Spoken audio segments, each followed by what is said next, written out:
So welcome. This is the first podcast for STR Like the Best. And I wanted to invite my good friend, Maggie, who I met. Maggie, we met probably like 3-4 months ago. Yes. We connected through social media. And the nice thing is we're both from New York. We're both live in New York, and we both came from a finance background and similar education backgrounds. And now we are both in the Airbnb space. So I thought it'd be a good conversation to have, just as people are thinking about short-term rentals, wanting to employ a strategy for themselves, for their personal financial goals. I think for you, being fairly new to the space still, and as you're navigating your first full year, be a good way to tell the audience your story. So it's a huge honor. Thank you for joining. So why don't we start off with maybe you just tell the audience, just give a bit of your background. Sure. Yeah, as Michael said, I graduated in 2012 and I worked in investment banking for 4 years with Morgan Stanley in their Hong Kong and London offices. And I transitioned to private credit investing for the last 5 years in New York. It was a great experience. I think it really built a solid foundation about the finance knowledge, especially investing, like what makes a good investment. And I came across kind of rental arbitrage actually on social media. And I immediately know, like from the investing perspective, I have never seen other type of investment like this in terms of the capital efficiency, the cash on cash return, and also the ability to scale because you can automate a lot of the business operations. And I was really attracted to it. I just had my first baby and it was very challenging, especially both my husband and I, we work a very demanding job and we don't have any family nearby to help. So it was pretty challenging balancing both work and family. And I started having this idea how I want to kind of be my own boss and I can control my schedule. And at the same time, my husband is still having a corporate job. So he's providing some sort of safety net for the family as well. And I had quite a bit of saving from my previous career. So I think it was a pretty good opportunity to jump into. Yeah. But it has only 10 months. That's great. Look at you. It's pretty amazing the scaling you have been able to do in the last 10 months. Kudos to you for that. And we'll definitely touch on that as we continue the conversation. But I think you brought up a couple of good points there, or a couple of points I wanted to double click on. I think one, leaving a high paying finance job, similar to me, leaving investment banking to do this full time. You obviously have your husband still working, you still have savings, but maybe just touch on it a little bit. What was the thought process of walking away from something that the only thing you've known in your professional life and now doing something pretty new and pretty entrepreneurial or very entrepreneurial? What was the thought process that kind of got you there? Was it as you've seen you're a professional investor and just saying, like, wow, this is just so compelling, or was there something else? Yeah, I think it is definitely a very compelling model. That's very important because I have been looking at kind of long-term rental. We actually have had our first long-term rental investment in 2020, but we also know that with that kind of yield and also capital requirement, it's not going to replace my income, like maybe a decade or even longer. So I feel like that's not feasible. And of course, we look at like other business model, like we even look at like franchise, like that kind of thing. But those are also very capital intensive and probably more risky from that perspective. So I think it was definitely not an easy process, but I also see when you're kind of trading your time for money, there's always like a limit to how much you can make. Like even as an MD, so how much they make and also all the carry or bonus, those are also deferred compensation. So you're not really getting them immediately. And there's a time value of money there as well. And it just like the toll on your family as well. You can see that because there's very little flexibility, especially if you're working on deals. That means like working really late, and if your kids are sick, like you can't really just take care of your kids or without kind of sacrificing on the work quality. Yeah. And a great point. And for me, it was the 3 freedoms that we really aspired to. It was the financial freedom, the time freedom, and location freedom. Mm-hmm. That's where this business model, outside of just that ability you can make money quickly and get back your capital quickly. Mm-hmm. It's also, you can work from anywhere, right? You can work from, if your child is sick, you can take him to appointments if you need to, and be able to really operate this business just really through your phone if you have everything set up. And it's obviously not day one kind of thing, but yeah, it does allow you to, you can see, you have a line of sight to that end goal where you have like location flexibility, the time flexibility. You don't have to be in the, it's not someone that's give a deal that needs to close in a week, like you're sprinting for 20 hours a day trying to do that. Yeah. You can really manage your time much more effectively, balancing family and life, which for me was a huge thing. And then you add on the financial aspects of that, which is really powerful. Love to hear from you. Why was this so compelling versus like long-term rentals franchise? I know you talked about yield and capital efficiency, but for people that aren't as finance focused as us, what maybe we can break it down to, we're explaining to our parents, like, how would you describe this business model? So long-term rental, maybe people are more familiar because if you live in the East Coast, if you buy a property in New York and then you try to rent it out, the yield is probably like 3% or 4%. If you're lucky. Yeah, if you're lucky, exactly. So it's just, and you need to put down a huge down payment because the property is so expensive. We bought our own house, but we know that's a liability, right? In kind of rich dad, poor dad term, because we're paying mortgage every month. But we have to buy a house because we want to live here, basically. And then we looked at actually Midwest for long-term rentals. So our first property, the yield is actually in the mid-teens, so 15%, which is really good. And we also bought it before COVID. So it had 50% appreciation over 2 years. But of course, it's not very expensive. It's just $100K. It's like a pretty... Yeah, give us the numbers. What does that mean exactly? So, for the audience. Yeah. So you bought the property for, say, 100, and we actually, for that one, we haven't financed it yet. So it's full cash. So that the rent you're getting is like $1,200 per month, right? You put down $100K. So for the whole year, you're getting probably like $15,000. So that's a 15% yield before you finance it. If you finance it, your yield will be higher because you put down less equity. Exactly. And then 15K, so that's a 15K gross yield. So you obviously still good yield. Yeah, but you still have property taxes, Sure. water to pay, any kind of maintenance that comes up that you'll be responsible for. It's still, call it, let's use a round number, like 10% net yield. Sure. That's not financed. So obviously if you had like an $80,000 mortgage against it at like 5%, that yield, obviously that yield will go up. Because your invested capital, the money that you have invested in would be less because you've taken out for the mortgage. Excuse me. Yeah. Bless you. Now let's contrast that with short-term rentals. So Yes. maybe let's talk about just the first one you did.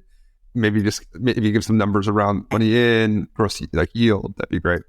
Yeah. So I think here we need to make a distinguish between rental arbitrage and owning property. I know, Michael, you have both strategies. So right now I'm purely focused on rental arbitrage because it's easiest to scale. It requires the least amount of capital. But the difficulty there is actually to convince landlord to give you the permission to do Airbnb or short-term rentals.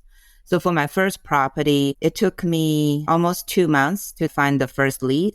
And I remember the landlord was really angry when I first talked to him because he was looking for a traditional tenant and he think I'm wasting his time. But after 2 months, he couldn't find a good tenant. And I reached out again and he was much more kind of open-minded to the idea. So to give you some number, the rent was $4,100 and I put in around $12,000 for furnishing. It's a 4-bedroom, 2.5 bathroom townhouse.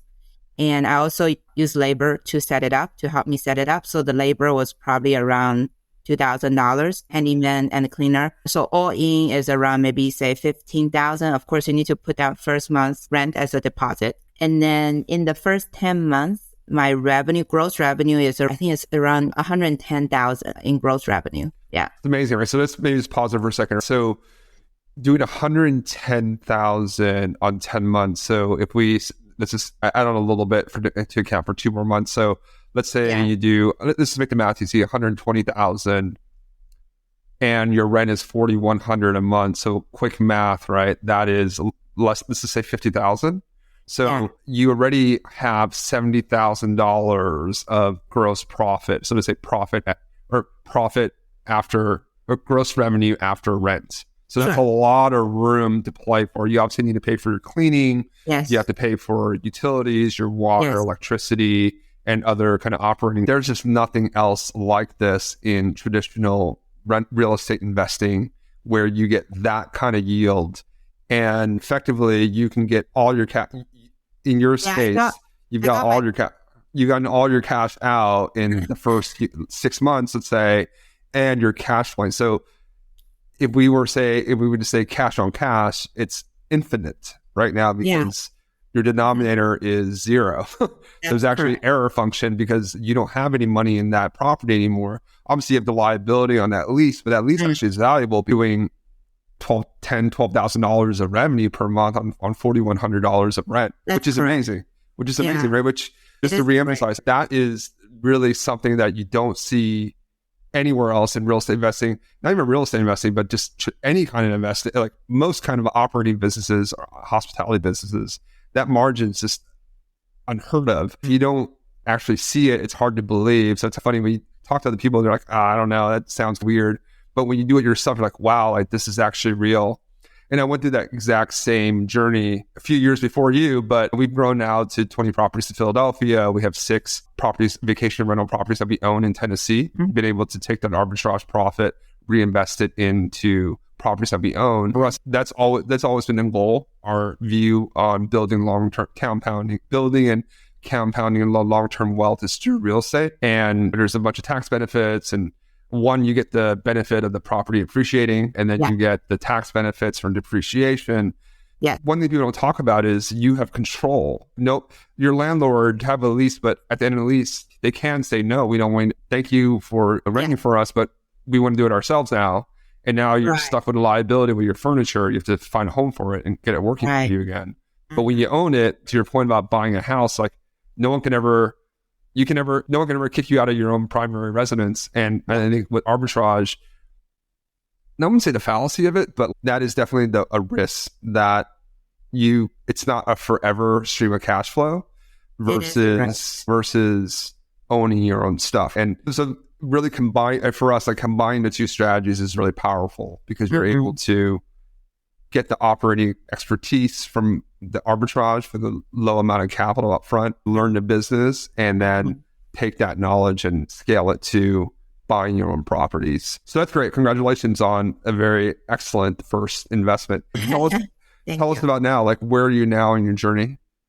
Yeah, so I launched 4 properties last year. So the second property was launched in June, and then the third one in September, the fourth one in October. All 4 property, I would say, are doing pretty well. Of course, some were launched in the slow season, so it takes a little bit of time to ramp up. But the first 3 properties were doing really well. And I think, yeah, I already built up a pretty good review base. So hopefully this year will be the first year that all of them will have hopefully a full year of operation, and pretty excited to see what they can bring. And of course, Excellent. continue to grow, but definitely learning how to learn a lot from Michael, how to automate. And the important thing is really to delegate. I think the first delegation you always do is cleaning, because I'm remotely managing the property. So there's no way I can clean those properties. Nor would you want to, be fair. Sorry? Nor would you want to. Exactly. Yeah. It's not a good use of your time. And of course, also like kind of property maintenance, that kind of stuff, you should all outsource them. But I think the next thing I really need to outsource is customer service. I always feel like my customer service makes a difference. Maybe I have that natural kind of instinct to be have sympathy, that kind of stuff. But I really want to find people who have that kind of personality as well, and to take over from me so I can focus on growth. Yeah, and it just the third and fourth properties, when you need that first virtual assistant to take that off, it just becomes too much to handle for one person. But let's talk about that though. You live in New York, and your properties aren't in New York, right? Yeah. Hours away from New York City. Yeah. You have a child, but you have other kind of responsibilities. How have you been able? Actually, I'm going to take a step back. How are you able to get over that mental block of, man, I'm not there, something goes wrong, what happens? Can you talk about that? Yeah, I think when I first started, I know this market, like the New York market, or it's not a good market to start. So I already convinced myself, like, I need to manage this remotely. So that's from day one. Never had the mindset that, oh, if it doesn't work, I'll come back and do something locally, like just block out that option. And then I think you always turn over a few like cleaners or like handyman. Like you don't have the expectation that you're going to find the right person from the beginning. So treat every kind of opportunity as like a learning opportunity. Always see who actually works better for you or whose personality fits you better or fits your business better. And then also tell them like you are also helping them to grow the business. I think that's the most important thing. You're trying to build a relationship, not like a transaction experience. So for my cleaner, like she actually appreciate me and she gets a lot of new businesses from me. I also use her to set up my property. So I think she told me like her business grew a lot because of her relationship with me. Of course, she makes mistakes and I'm trying not to just look at her mistakes, but I'm trying to help her grow as well. As human, right? We all make mistakes. Exactly. But those are very subtle things which I didn't really learn much from my previous job because I was more doing a lot more analysis and running the deal yourself. And maybe you manage an analyst or two, but I feel like managing cleaning operation, it's like very different. So that's something you really need to learn. And you need to try to understand like how people think. It's all about the human psychology. Yeah, and absolutely. And I think especially like working in a like kind of high-end professional services, it's a very different way of managing versus managing, I would say, in the real world. Yeah. The human aspect is is critical. Yeah. They're not motivated. It's not just about the bonus or dollar and cents or the carry at the end of the day. It's actually like you need to thank them, appreciate them. Yes. That is actually something that most people they either don't understand or don't understand the importance of. Your cleaner is the most important person, especially if you're managing remotely. They have the eyes and ears of your business. Yes. They are the closest to your guests because they're the ones cleaning. Report damages, very important. Yeah. And how they care about your business and your property has a humongous impact on how you are going to perform. Because if they don't clean it properly, they miss a cleaning, your reviews go down, and it's just a vicious cycle down to the extent that you can do that up front. And to your point, it's hard to have the expectation that you're going to get it right the first time, but learning from that, and then the next cleaner being able to manage that better is an absolutely critical part of the business. But I guess when you said you closed off that possibility even before you started, you just talk about that actually, because I think that's where a lot of people that's a huge roadblock for people. It's accepting that for people, especially if you're managing remotely, accepting that you can't be there. Was there like a thought process? Was there like a journey that you went through on that? Or was that just like, hey, like, all right, I'm not going to be there. So I'm going to accept that and just move forward.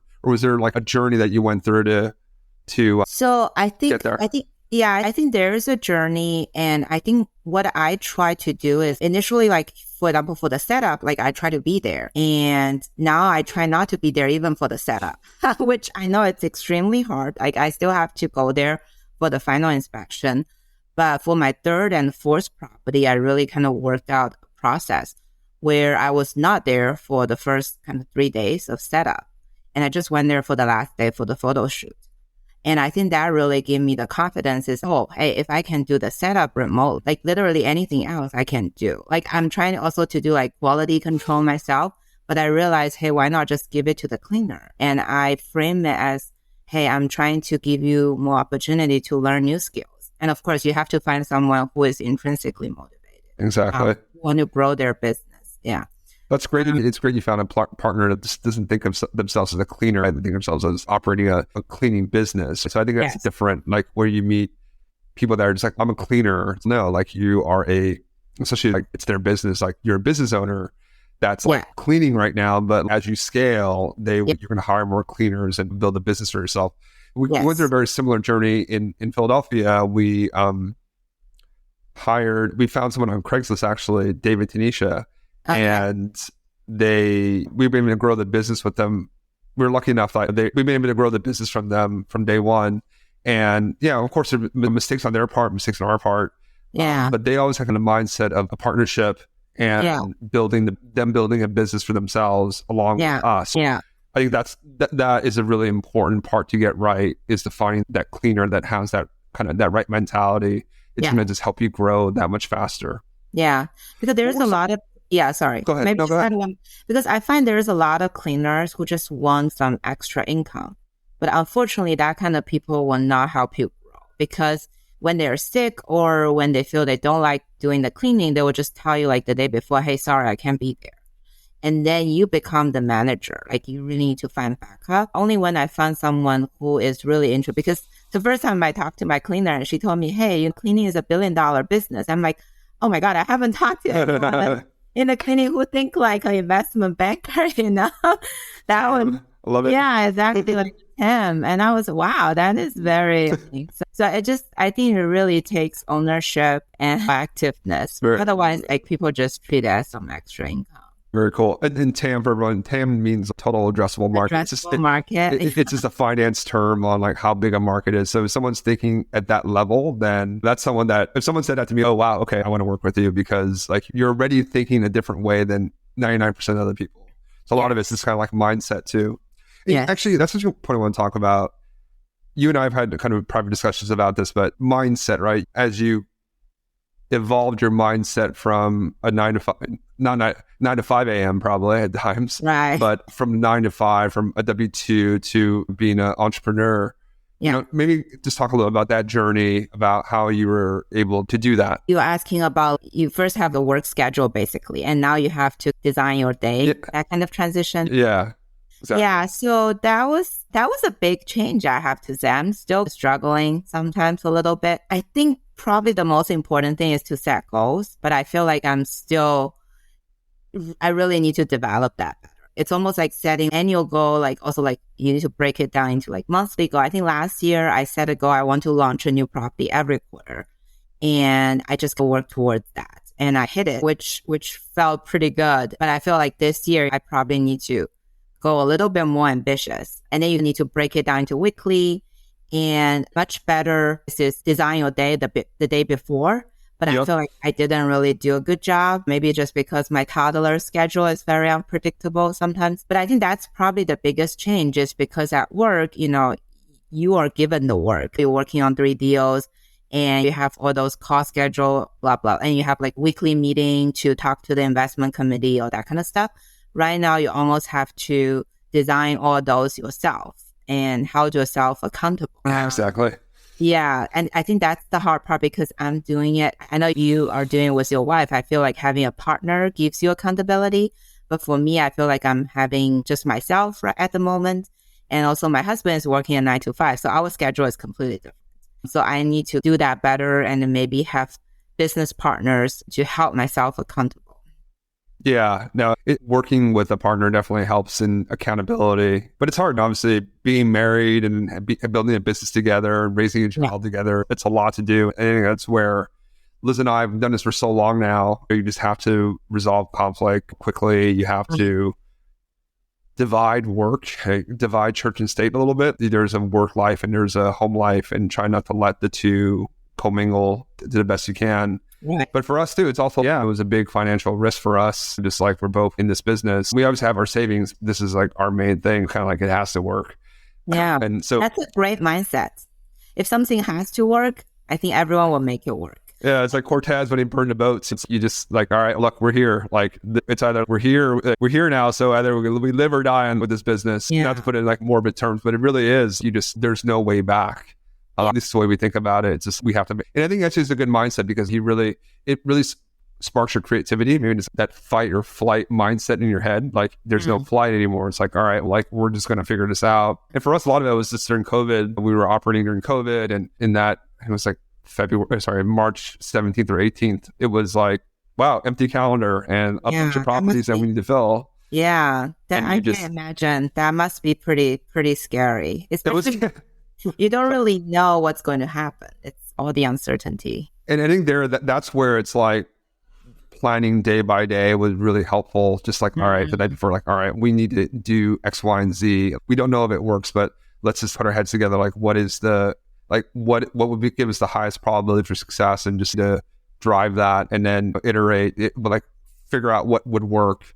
For us, it was like going on Facebook groups and trying to find like students at UPenn or in the universities around Philadelphia. Right. There were people that were stuck that couldn't leave, and needed housing. So that was where, even though it wasn't profitable, at least it kept the lights on. Yeah. And I think for us and another key learning was like, nothing lasts forever kind of thing. Good times and bad times. So if you're in a good time, also just remember like it's not going to last forever, and plan for when things aren't as great. And when things are bad, also just know that like it will turn around.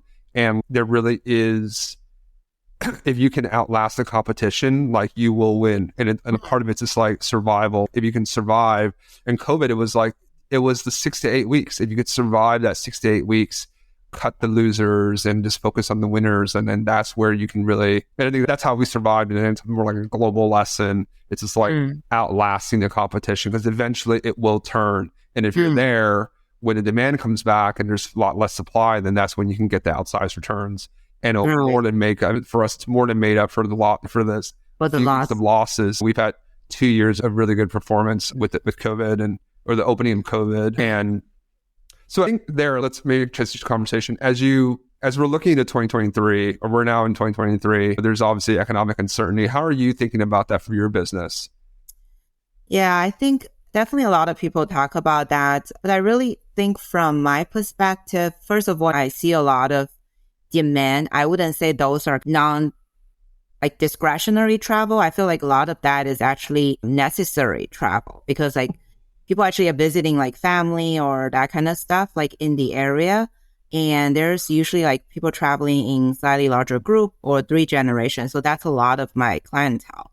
And compared to hotels, this is just a much better product because people can stay together. Because I focus on larger houses in that area, I figure out that's where the demand comes. And it's much more affordable on a per person basis. So I feel like even if there's a recession, you still want to see your family once a year. Yeah. It doesn't seem to be discretionary travel when you have more money or whatever. Traveling to Miami, I don't know. Yeah. That's kind of my perspective for the particular demand in my area. And another demand that I'm seeing is really local residents. Like I had, for my second property, I actually had a 3 months booking from a family who was like renovating their house. I actually got quite a bit of inquiry in that aspect as well. Those are great. No vacancy, and also they actually pay more money because there's much less inventory that has that available. People need to renovate houses, or they're just like a lot of large like mansion, that kind of stuff in the area. So I feel like that will be also a pretty good demand. You just need to know how to like capture that, maybe through some like temporary housing, like intermediary or that kind of stuff. Yeah. Yeah. So I'm not too worried. Like right now, I feel like I'm already getting quite a bit of inquiry for the summer or like May. Let's see. But I'm not too concerned at the moment. You can always dynamically price your inventory. If the margin is pretty fat, there's always room for you to lower the price. Exactly. Let Airbnb or your landlord hear that though. Okay. Oh yeah, of course. Is our little secret here. So I think you bring a really good point. As in knowing your avatar, like knowing who your customer is, knowing the customer avatar that you're going after. And it's hard to do from the out. Maybe your first property is a little harder because you don't know, but in any that is the key. Just getting started with something, and you actually learn a market. You get information that just doesn't exist anywhere else. So you kind of see, oh, okay, for you, I got this house, I got this first property, and I'm seeing this type of demand. I'm seeing big families come, renovations, etc. It's like, okay, now I know that this kind of property works. Or, oh, maybe I need to get like a 5-bedroom or 6-bedroom that like I have all these people that are coming in. So it really helps educate you as an entrepreneur, that knowing who your customer set is. And part of that is just like getting in, and then also just like knowing, being close to the business, at least early on, knowing who that customer is, so that when you expand and build your inventory, that what type of customer is one that you like working with, two fits that geography the best. Yeah, every geography I noticed, it's pretty different because it really, exactly. Yeah, it really depends on what is actually in the area and what kind of attraction, like if there's like wedding venues or, so it's pretty interesting. And before you actually gather all those data like from real operations, it's pretty hard to know just by doing some desktop research. Exactly. You have to know. And that's why I always encourage people, your first property usually isn't your best property. It's just like getting started. And like, once you get started, you'll see, it just completely opens your eyes to the business, and you'll be able to grow from that. But it's just like going from 0 to 1, that Peter Thiel book, like it really is like that 0 to 1 is the hardest thing. But and so many people get caught up into desktop analysis and like analysis paralysis. But like just getting that first one up running, even if it's a 1-bedroom, doesn't really matter. Just get something that's, obviously you need to do the work, make sure the market is right, underwrite the property. Once you're in the game, like you are now like in a very select group And if you can grow that, then you really can build a business for yourself. And I don't discount how hard it is to build a business. It's very difficult to build a successful business, and you can get that feedback very quickly and with not a lot of capital up front. So there just aren't very few businesses that have that kind of dynamic. If you do a franchise, for example, if you're paying that franchise fee, which is 5 figures, they're going to build out the place, and like it's a lot of capital up front, and you're just not going to make that money back that quickly. You're not going to get feedback that quickly. But this you can. You don't need a franchise. Yeah, franchise take 3 to 4 years just to get your money back. Yes. It's a long payback period. So I guess as we wind down the conversation, what are your personal plans for yourself? Like what is that 2023 program? Growth program look for Maggie? So I think 2023, I think I'm operating in 2 cities. They are adjacent to each other. I feel like probably have the potential to at least like double or maybe grow to 10 properties in the area. And that will give me a pretty good base or foundation. And I feel like I can also maybe hire just someone to help me manage that city, whether it's offshore a manager or someone local. And then I really want to get into acquiring properties, not something new because I bought my house and I also bought a long-term rental, but I need to figure out the market to buy vacation rental properties. I really feel like what you said has to be a market that has a history of being friendly, especially from the regulation perspective, because that's a pretty big risk. But I'm not very familiar with those markets yet. So maybe figuring out a market to buy. And maybe somewhere we want to travel and have vacation too. So it can be useful personal.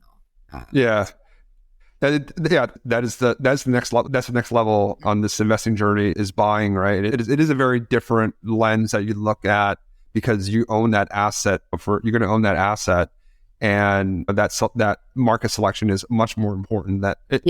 On a relative basis, much more important than arbitrage. Because arbitrage, it's more. In the end, it's just a furniture. You need to move out to a different market if it doesn't work, which isn't the end of the world. But you can't. Once you sign that mortgage, like it's yours. And so the way that we think about it, we call it the AFLAC method, how we've designed the strategy for ourselves. So AFLAC means A for arbitrage, FL for cash flow. So you arbitrage, you get the cash flow, then you acquire properties. And then the C is cost egg, which is just another way of saying tax efficiency. So the really nice piece about it is if you buy and you arbitrage properties that you buy, there's some powerful tax benefits that you can unlock, that you can defer all your federal tax liability. And if you have a high earning spouse like yourself, you can also defer his or hers liability, which is like amazing. It's nothing else like this. And that ROI is immediate, right? If your husband makes or your partner makes $1 million a year and paying 40% taxes, it's $400,000 in taxes. Then you can shield half of that. That's an immediate tax saving of $200,000. That's not really dependent on anything else. It's what you have to strategy locked down. That's immediate ROI. It just makes everything. It makes the math so much more compelling. So that for us that was that kind of aha moment for us. Oh wow, this is something we really need to double click on. And for us, we're going to continue to grow the arbitrage portfolio. We think that rents have come down. Landlord, there's a lot more multifamily inventory on the market. So there's a little more flexibility there on getting properties, getting the right deals, and then reinvesting that cash flow into properties. Properties are a little harder to find right now, just given the rates at 6.5. Prices have increased 30-40% from 2 years ago. So that math is a lot harder, but there's still stuff out there. There's still inventory out there that still makes sense. It's just harder to find, but it's definitely still out there. So I think for us, that's the challenge in 2023 is to continue to grow the arbitrage portfolio and then to buy properties and continue to enjoy those tax benefits because they're not going to last forever. Bonus depreciation was 100% 2020. Now it's 80% in 2023. It's 60, 2024, 40, 20, and then it goes to zero. 80% is still extremely compelling, but the longer you wait, those benefits, they will diminish as time goes on. And who knows, tax policy can always change, but I wouldn't underwrite against that. 80% is still extremely compelling. Not 100%, still very good. So I asked one final question to all of you, the first kind of official podcast guest, but as I've done this with some other on Instagram, I do ask the final question. Look, building a business is a team sport, and it's a journey. And what is the kindest thing that someone's done for you along this journey that's helped you with your that's helped you get to where you are today? There are a lot. I felt really lucky. Maybe, can I say a few? Yeah, definitely. Yeah, I feel like I had a really good landlord. Very lucky, like all four of them. So four different landlords. I think they're very supportive. First, I didn't have much track record, and I think they are very supportive. They like to support, especially young women entrepreneurs. And I think they are just very responsive as a landlord. And I really appreciate it because of the nature of the business. When there's repair or issues, like you have to respond quickly. And all of them did a great job so far. So I really appreciate that relationship. And I think for me, the thing I can do in return is just to take really good care of their property and much better than the long-term tenant. And that was my promise to them. And I think another thing is I built a great relationship with the local real estate agent. She was like a stay-at-home mom for 20 years. She raised two great kids, and then she started her own business, and she really treated me like a daughter. So she always like tell me like she's very proud of me, like all that kind of stuff. Like people don't say that like to a client. So I really appreciate that. Because there's definitely moments where I doubted, hey, like I left a job, like I feel like I'm trying to build a resume while I'm like trying to build a business. So like very different. But I think her perspective really gave me encouragement and kind of confidence. And I appreciate that encouragement. That's right. Yeah, it's the old saying, if you want to move fast, you move by yourself. But if you want to go far, you need a team. And kudos to you for building great relationships with your landlords and realtors, and something you're cleaner, a great relationship with the cleaner as well. So definitely. And a supportive husband, like again, for me and Liz, like just having that support, even though we both work on the business, just be supportive of each other. Again, you're going to have your ups, you're going to have your downs, and having someone there be supportive, whether they're working in the business with you or just working life together, it's very, very powerful. So what's the best way for people to reach out to you? I do have an Instagram account, Tigress Ross, but I'm thinking of setting up maybe a more professional account on Instagram, even though I'm pretty late to the social media game, not very active, but I really feel like now social media is actually a great way to build a personal brand. So maybe I'll be more active. Maybe I'll start sharing more my experience, even though I just feel like I'm still not very experienced at all. Just still really on the learning journey, but I think everyone has something to share, no matter how experienced you are.